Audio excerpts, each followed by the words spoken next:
falar sobre a exposição, a belíssima exposição que está acontecendo no MIS em São Paulo, sobre Jung, intitulada Alma Humana, Você e Jung, em comemoração aos 150 anos do nascimento do Carl Gustav Jung.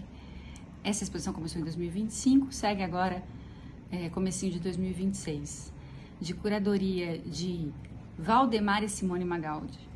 Falar sobre Jung numa escola haitiana fala muito de quem a dirige, né? A Suzana é uma pessoa que conversa com os diferentes saberes com grande liberdade e respeito, né, por esses saberes. Apesar de ser uma haitiana de carteirinha, ela privilegia sempre quem está sendo analisado, né, o paciente, os grupos. Então, o que aquele grupo precisa, o que aquele paciente precisa, né?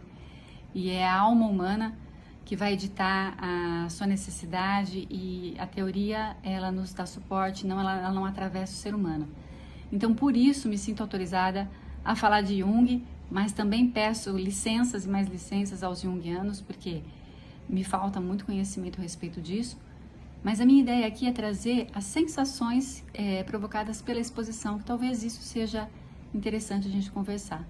Quem assistiu a exposição pode se colocar aqui também e continuar o meu diálogo, porque muito do que sustenta a exposição é a possibilidade dialógica que a gente tem, né?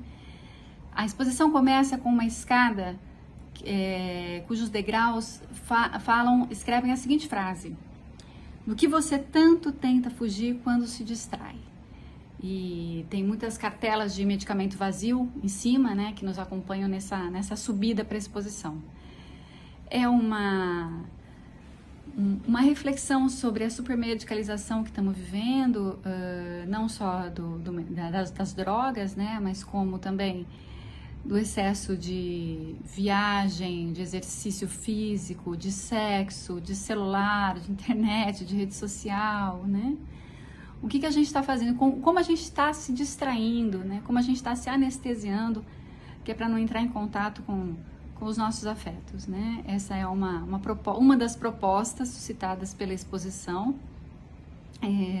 que vale muito a pena a gente se colocar, a gente se conversar, né? Eu fui com a minha filha nessa exposição, que foi uma belíssima experiência, abre bastante o inconsciente, fala muito sobre sonhos, né? Jung traz essa coisa mítica, da coisa do inconsciente coletivo. Lembrando que para Jung o inconsciente ele não é só o depósito, entre aspas, das nossas coisas reprimidas, dos desejos reprimidos, né? Enfim, dos traumas. Ele também pode ser um lugar de experiência espiritual, um lugar de conhecimento universal, né?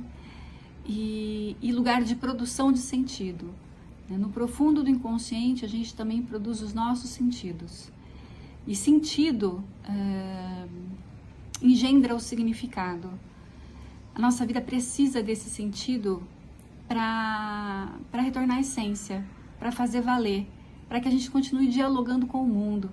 O sentido ele é muito próprio, ele é criado dentro de nós, né? Eu estou falando num sentido que não é só intelectualizado, não é só aquilo que é racional, aquilo que o mundo faz com que eu aprenda, né, sobre a cultura, mas é um sentido que passa pelo meu sentir, que passa pelas minhas vísceras, pelas minhas condições psíquicas, né? E isso é um conhecimento muitas vezes não sistematizado, não é uma linguagem que tem uma gramática única, mas que eu posso acessá-lo e ser fruto da minha experiência de vida maior, né? Aí retomando, como uma espiritualidade, como uma forma de me consultar sobre aquilo que me afeta e aquilo que eu produzo com esse afeto, e um jeito de dialogar com o universo, né? Jung fala do inconsciente coletivo como uma experiência, um saber que já vem com a gente, como se fosse uma espécie de chip da humanidade que a gente vai dialogando. Então, é um sentido produzido por um corpo, mas é um sentido que dialoga com vários corpos, com a humanidade. E não dá para, aí voltando à questão da medicalização, não dá para encontrar esse sentido se eu estou altamente medicado ou anestesiado com outras tantas coisas.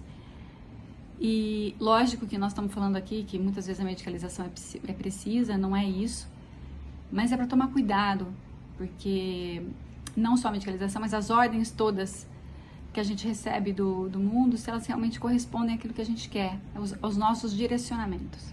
Então fica aqui a reflexão dessa exposição.